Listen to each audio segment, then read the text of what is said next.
itu lagi ngunyah sesuatu. Dari mulutnya itu kok kelihatan kayak ada tangan mungil gitu loh dari mulutnya si nenek ini. Dari sana Arya bisa memastikan itu tuh tangan janin. Hai guys, jadi ini kelanjutan dari part 1 yang kemarin. Buat kalian yang belum nonton video sebelumnya di part 1, kalian bisa nonton dulu ini videonya, dan ini kelanjutan di part 2-nya. Setelah kalian nonton ini, kalian bisa lanjut ke sini biar ceritanya itu nyambung dari part 1 sampai part 2-nya. Seketika si Arya ini sadar, ternyata dirinya itu lagi mimpi. Dan lagi-lagi ia mimpinya itu tentang si Nita. Arya bangun, ia duduk di pinggiran kasur. Terus ia lihat ke arah pintu, kok pintu kamarnya kebuka. Padahal pas ia masuk kamar tuh ia inget banget pintunya itu udah ditutup. Jadi seakan apa yang barusan ia alami itu nggak mimpi. Seakan apa yang barusan terjadi itu tentang kedatangan nenek-nenek itu nyata gitu loh, bukan mimpi, nyata. Terus si Arya bangun dari tempat tidurnya maunya nutup pintu kamar.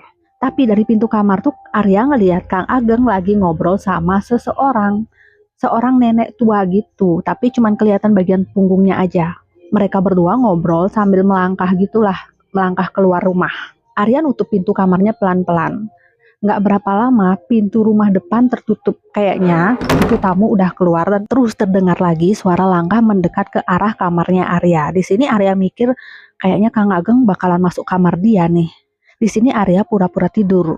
Tapi ternyata langkah kaki itu nggak masuk ke kamarnya dia, tapi berhenti di depan sebuah pintu. Tok tok tok, Mak Ella, Mak Ella. Terdengar suara panggilan buat si Mak Ella. Itu Kang Ageng lagi manggil Mak Ella di kamarnya.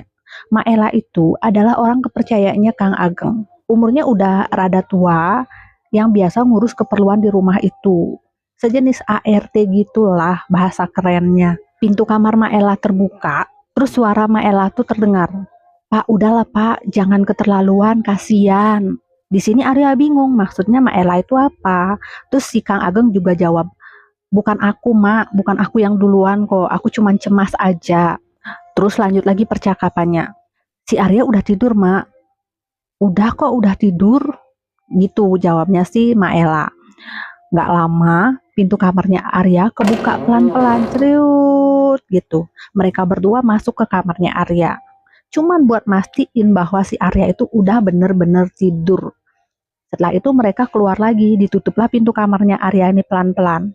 Padahal sebenarnya si Arya ini belum tidur. Arya dengerin semua percakapan mereka. Di sana Arya mikir, nenek tua yang sama Kang Ageng itu kok dari belakang penampakannya sama kayak yang ada di mimpinya dia itu.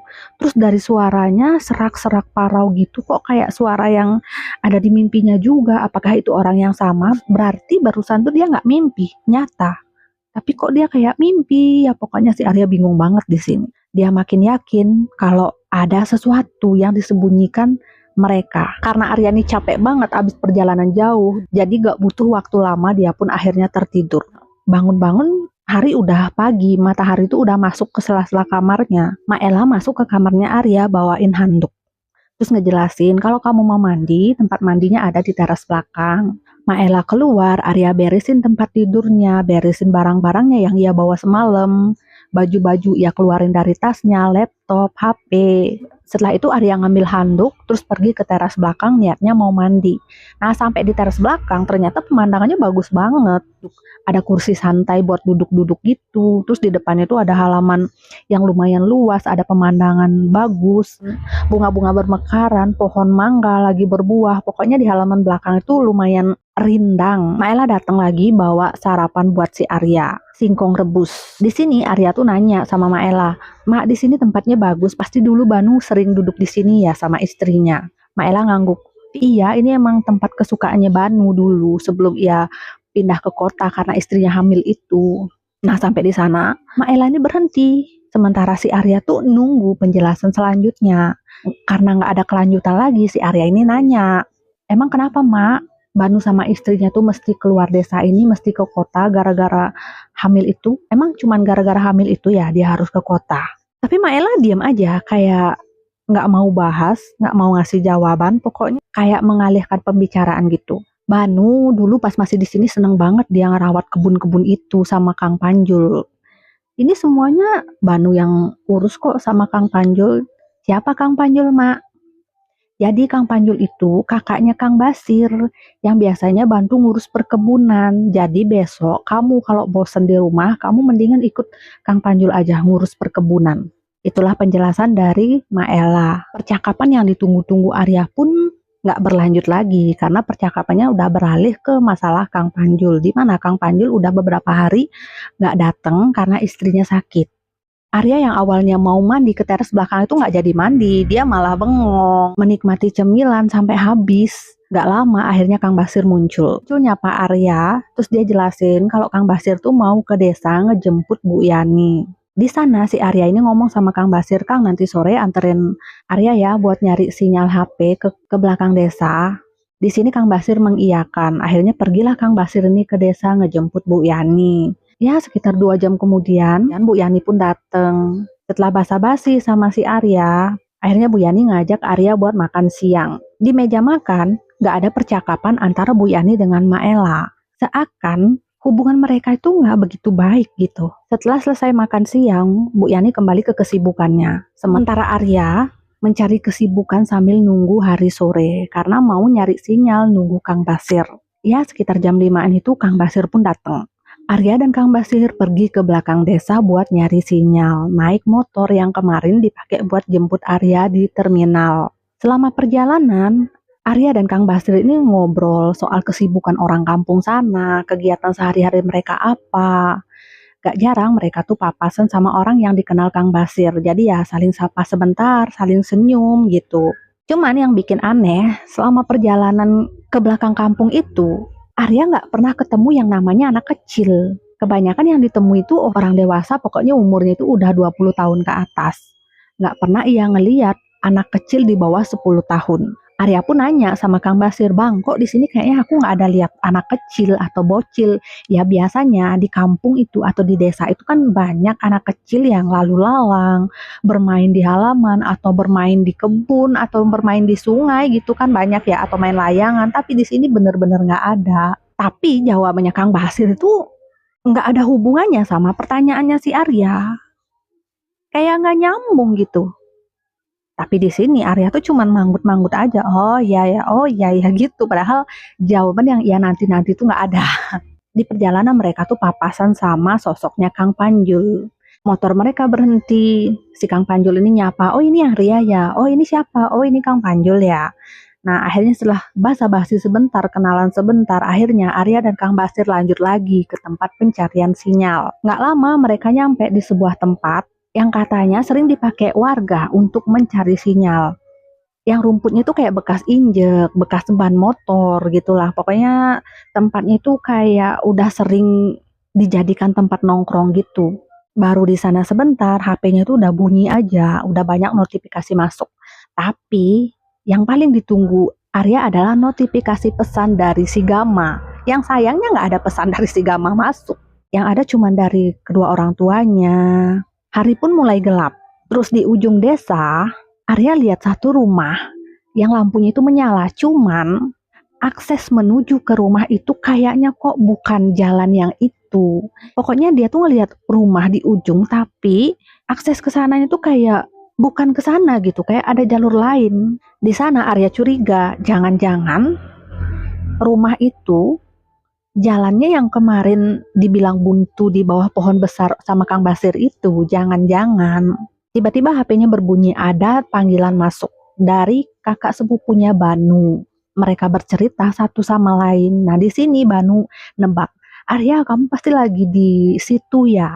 Aku iseng nelpon kamu sore-sore soalnya barangkali kamu tuh lagi nyari sinyal. Bener aja HP-nya nyambung. Ya, dari percakapan antara Arya dengan Banu, ada satu kalimat yang bikin Arya itu sedikit bingung dan kaget. Kamu harus keluar dari desa itu. Sebelum HP-nya Arya jatuh. Jadi sebelumnya itu, si Arya nerima telepon sambil kayak gini. Dia tuh naruh HP di sini, sementara tangan lainnya itu lagi ngambil rokok sama ngambil korek. Pas dia lagi sibuk ngambil korek gini, ada tangan yang nyerahin korek ke Arya. Pas si Arya ngelihat siapa sosok yang ngasih korek, itu dia kaget sampai akhirnya HP-nya yang ada di sini tuh jatuh. Ternyata sosok yang ngasih dia korek itu adalah si Gondrong yang kemarin ngejemput si Nita. Awalnya si Arya mikir korek itu dikasih sama Kang Basir. Ya walaupun si Arya kaget, Arya tetap terima dong korek itu. Terus dia bilang, makasih bang. Sementara Kang Basir cuma menatap mereka dari jarak yang kira-kira beberapa meter. Pria gondrong itu menyebut nama bapaknya Arya dengan lengkap dan juga namanya si Arya. Di sini Arya heran kenapa orang ini bisa tahu nama bapaknya dan namanya dia. Dan terakhir si gondrong ini berpesan, baik-baik ya kamu di sini. Dari ucapannya itu kayak tersirat sesuatu, tapi entah apa si Arya nggak nanya balik. Si Arya juga nggak basa-basi lagi sama pria gondrong itu. Pria gondrong ini menghampiri Basir. Bisik-bisik sebentar, lalu dia pergi. Setelah itu, raut wajahnya Kang Basir itu kayak berubah gitu. Nggak lama, akhirnya Kang Basir ngajak Arya pulang karena hari juga udah malam. Di perjalanan pulang, si Arya ini mulailah ia berpikir sama ucapannya si Banu yang sempat bilang, kakek nenek mereka meninggalkan ini semua untuk mereka. Itu penjelasannya masih belum jelas. Maksudnya kalimat itu masih belum ada penjelasan karena keburu HP-nya si Arya mati. Sesampainya di rumahnya Kang Ageng, di halaman rumah si Arya ini nanya lah sama Kang Basir, Bang, siapa pria gondrong barusan? Tapi di sini Kang Basir bukannya jawab siapa itu, malah dia tuh ngomong, udahlah nggak penting. Arya sedikit tersinggung dong. Bukan masalah penting nggak penting bang, tapi aku cuma pengen tahu itu siapa. Nah, di sini Kang Basir malah ngegas. Emangnya kenapa? Buat apa? Setelah kamu tahu tuh kamu mau apa? Arya kaget dong. Lah, ngapain ngegas gitu aja kok ngegas? Sebenarnya Arya di sini juga mau ngegas balik. Tapi ngelihat ada Kang Ageng di depan rumahnya, si Arya ini nggak jadi buat balas si Kang Basir. Dia ninggalin gitu aja Kang Basir. Pas Arya udah nyampe depan rumahnya Kang Ageng nih nanya, itu kenapa Kang Basir kok kayaknya marah gitu? Kamu apain dia? Di sana Arya pun ngejelasin bahwa tadi ia bertemu sama si Gondrong itu. Dan Arya juga udah nanya baik-baik sama Kang Basir siapa itu si Gondrong. Tapi Kang Basir kok ngegas. Setelah penjelasan itu, Kang Basir pun mendekat. Kang Basir minta maaf sama si Arya karena udah ngegas. Nah di sini dijelasin sama Kang Ageng. Oh itu namanya Barja Kusuma. Dia tuh seusia sama paman dan juga bapak kamu. Wajar aja dia tahu kamu, nama kamu. Orang dulu kita ini ya saling kenal lah gitu. Ya artinya dulu tuh mereka hidup satu kampung ya tahu lah namanya kan nggak mungkin nggak. Di sini Kang Ageng tuh marahin Kang Basir. Ngapain kamu tuh marah? Ngapain kamu ngegas? Kasih tahu aja kayak gitu. Nah kayak gitulah penjelasannya sih Kang Ageng. Terus Kang Basir nih kayak mau ngejelasin sesuatu. Tapi Pak, nah ucapannya terhenti karena Kang Ageng menyela. Udahlah, udah, ayo masuk kita makan, udah. Ini kayak Kang Ageng tuh nggak mau Kang Basir ngejelasin sesuatu atau ngelantur ngebahas sesuatu. Mereka semua masuk ke rumah buat makan malam. Di meja makan seperti sebelumnya ada Maela, ada Kang Ageng, Bu Yani, Kang Basir, sama Arya. Tapi suasana di meja makan itu kayak canggung gitu, nggak ada percakapan di antara Maela dan Bu Yani. Seolah mereka tuh emang nggak sedekat itu. Atau kayak mereka tuh lagi nyembunyiin sesuatu. Pokoknya aneh lah. Di sini Arya tuh mikir, apakah mereka kayak gini karena kedatangan Arya sendiri, ataukah dari sebelumnya itu mereka udah kayak gini? Di tengah keheningan makan, Bu Yani buka suara. Dia ngomong ke Kang Basir, Kang Basir besok bawa motor yang satu lagi ke bengkel ya, aku biar ke desa dianterin sama Arya, biar Arya tuh nggak suntuk di rumah aja. Ya setelah percakapan di meja makan itu, kembalilah mereka melakukan aktivitas masing-masing dan Arya kembali ke kamar. Di kamar, Arya yang suntuk berusaha mencari kesibukan. Ia buka laptopnya, ia menganalisis data-data yang ada di laptop ya meskipun nggak ada sinyal, tapi beberapa data tuh masih bisa ia cek-cek kali cek lah. Setelah beberapa saat ia capek, ia pun rebahan. Nggak lama terdengar percakapan antara Kang Ageng sama Maela. Di sana Kang Ageng minta Maela buat nutup pintu rumah. Kang Ageng dan Kang Basir mau keluar sebentar ada urusan. Dan di sana Kang Ageng juga nanyain Arya, udah tidur apa belum? Maela pun jawab katanya udah. Sementara Arya di dalam kamar itu masih pura-pura tidur. Di sini ia heran, kemana Kang Ageng pergi malam-malam sekitar jam 10-an? Tuh Maela ngomong, tumben Pak, Berarti sebelum itu Kang Ageng tuh jarang keluar rumah apalagi malam-malam gitu. Terus apa hubungannya sama Arya? Kenapa mesti nanya Arya udah tidur apa belum? Nah, agak lama, suara pintu tertutup, suara langkah menjauh seperti langkah yang tergesa-gesa. Di sini Arya yakin si Kang Ageng sama Kang Basir ini kayaknya pergi ke suatu tempat yang masih ada di area desa tersebut. Bukan ke tempat yang jauh sampai harus bawa motor. Yang jadi pertanyaannya Arya, kemana pergi malam-malam begitu? Sudah jam 10 malam. Singkat cerita, pagi pun tiba. Arya bangun sekitar jam 7. Arya siap-siap mau mandi karena mau nganterin Bu Yani ke desa. Dari dalam kamar, ia dengar percakapan di dapur antara Maela, Bu Yani, dan juga Kang Panjul. Mereka ngebahas sebuah cucian kotor miliknya Kang Ageng. Jadi Bu Yani tuh nanya ke Maela, "Mak, ini baju Bapak kotor gini. Emang habis dari mana? Ini Bapak semalam habis dari mana, Maela?" Tapi si Maela itu kayak nggak mau jujur. Dia bilang, "Nggak tahu Bu, saya nggak tahu Bapak kemana semalam, saya nggak dengar, saya udah tidur." Di sini Arya benar-benar bingung kenapa Maela bisa bohong sama Bu Yani. Kenapa Maela bilang nggak tahu padahal ia tahu. Arya pun keluar ngelewatin mereka. Terus dipanggil sama Bu Yani, "Arya, hari ini kamu nggak jadi anterin ibu ke desa ya, kamu ikut Kang Panjul aja buat panen singkong di kebun sebelah." Nah, di sana Arya manggut-manggut aja ngikut Kang Panjul. Panen singkong oke, nganterin Bu Yani ke desa oke. Pas jalan ke kamar mandi, si Arya itu berhenti di dekat tempat cucian kotor. Di sana ia lihat baju kaos putih miliknya Kang Ageng yang kotor. Kotornya itu di bagian depan sini. Terus untuk memastikan sesuatu, si Arya ini kayak ngobrak-abrik cucian lagi. Terus dia nemu celana panjang hitam yang juga kotor. Tapi kotornya tuh di bagian lutut. Yang menurut spekulasinya Arya, celana itu digunakan buat bersimpuh. Setelah mandi, Arya nyari Kang Panjul di teras belakang. Arya pakai sepatu boot bekasnya si Banu. Terus basa-basi gitulah sama Kang Panjul. "Di mana kebun pisangnya, Kang? Jauh nggak dari sini?" Kang Panjul nunjuk satu arah ke sana. "Sekalian deh bawa HP-mu, siapa tahu nanti di sana ada sinyal." Arya masuk kamar ngambil HP. Di sana ia lihat Maela lagi mempersiapkan bekal makan siang mereka. Cuman raut wajahnya itu ngelihat Arya tuh beda. Tapi si Arya ya cuek aja. Toh si Arya tuh nggak ngerasa ngelakuin kesalahan. Arya pun keluar. Gak berapa lama Maela ini muncul bawain rantang makanan mereka berdua. Terus nyerahin rantang itu dengan nada yang gimana ya, kayak cuek, kayak marah, kayak lagi kesel nggak jelas gitu. Terus Arya sama Kang Panjul jalan. Sekitar jalan 20 meteran, Kang Panjul ini nanya, "Maela kenapa sama kamu? Emang dia ada masalah sama kamu? Emang kamu bikin dia kesel?" Nah, di sini si Arya tuh mau ngejelasin, tapi nggak jadi karena keburu dipanggil sama Maela. "Arya, balik sini." Raut wajahnya tuh masih kayak orang kesel gitu. Nah, baliklah si Arya ini. Terus Maela tuh ngomong, "Kamu ngapain ngobok-ngobok cucian? Bajunya Bapak yang tadinya di bawah tiba-tiba di atas kotor gitu. Ngapain kamu ngobok-ngobok cucian?" Arya kaget. Kok Maela bisa tahu dia yang ngobok-ngobok cucian? Lagian apa masalahnya dengan ngobok-ngobok cucian itu? Emang kenapa gitu? Jadi Maela cuma nanya itu aja. Kayak ngejelasin bahwa kelakuannya si Arya itu diperhatikan gitu loh. Mereka lanjut jalan kaki menuju ke kebun singkong. Di sana, di hamparan kebun singkong yang luas itu, para pekerja lain udah mulai melakukan aktivitasnya. Sementara Kang Panjul di sini cuman sebagai mandor buat mengawasi mereka kerja. Sementara Arya ya cuma iseng-iseng nyabutin inilah, nyabutin itulah sampai akhirnya sore hari tiba.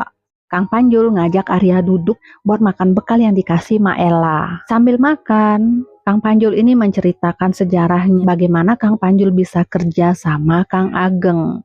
Bagaimana ia bisa menjadi orang kepercayaannya Kang Ageng itu katanya berkat ibunya Arya.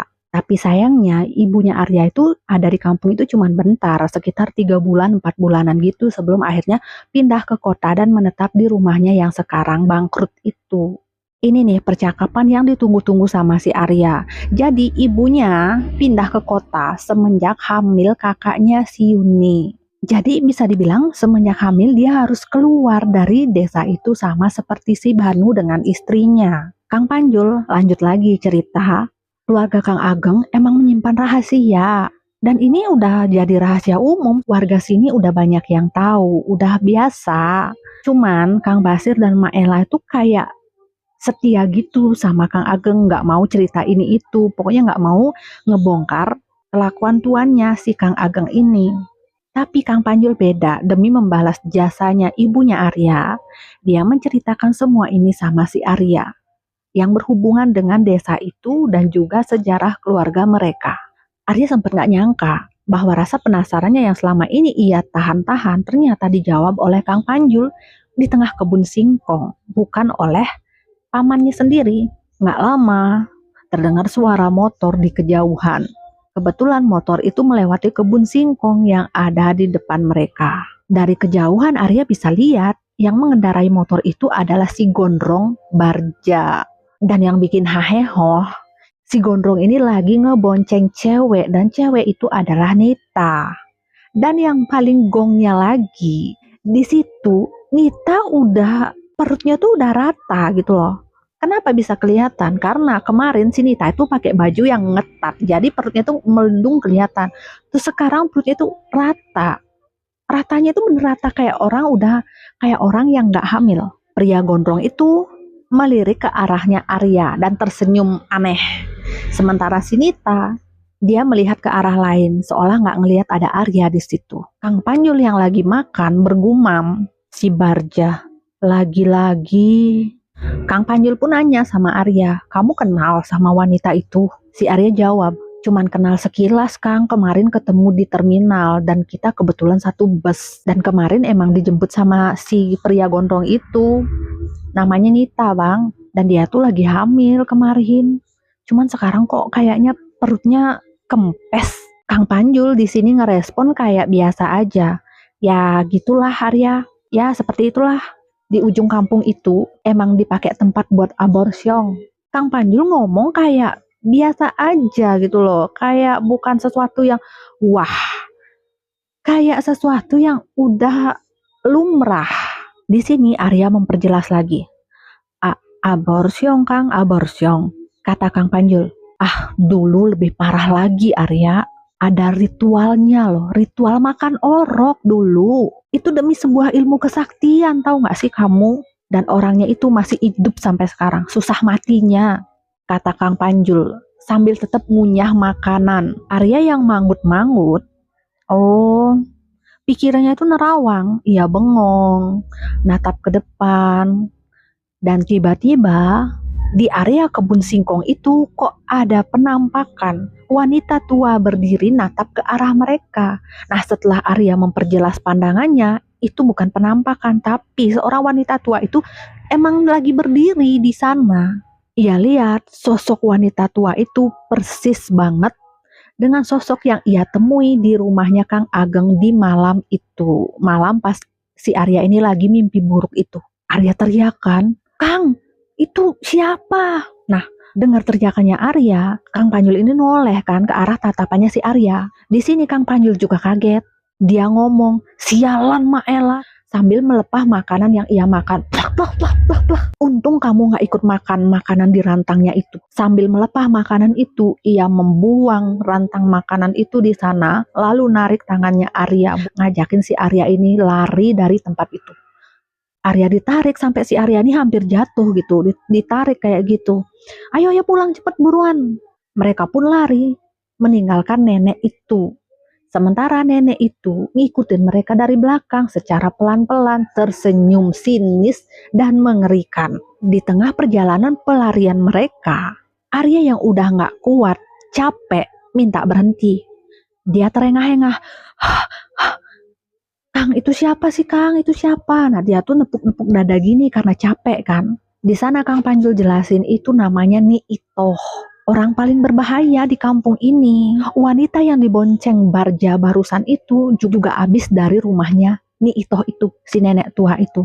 Abis ngegugurin, tahu kamu. Udahlah jangan berurusan sama nenek itu, bahaya. Nyawa taruhannya Arya. Itulah Kang Panjul ngingetin si Arya. Lalu mereka lanjut jalan lagi. Nggak jauh dari sana ada teriakan seseorang manggil-manggil Kang Panjul. Kang Panjul, Bapak nyariin kamu. Kamu kemana? Bapak marah-marah loh nyariin kamu. Terus Kang Panjul jawab, iya ini juga udah mau pulang kok. Mereka pun pulang bersama, bertiga. Sesampainya depan rumahnya Kang Ageng, di halaman rumah udah dipenuhi sama singkong hasil panenan hari itu. Kang Panjul itu udah mau naik darah. Dia mendekat, terus kayak ngerapiin celana, kayak mau ngambil golok di celananya gitu. Pokoknya kayak siap-siap mau nyerang seseorang. Melihat kedatangan Panjul dengan raut wajah yang marah, Kang Ageng menghadang mereka. Kayak berusaha mengalihkan pembicaraan. Panjul, ini ngapain sih panennya cuma dikit gini? Iya Pak, emang segitu. Maela mana? Maela mana? Oh Maela lagi pulang kampung dia. Nggak ada dia. Emang kenapa? Kamu kenapa? Di sini Arya berusaha menenangkan Kang Panjul. Kang, udahlah Kang, udah. Nggak lama Bu Yani keluar dari rumah.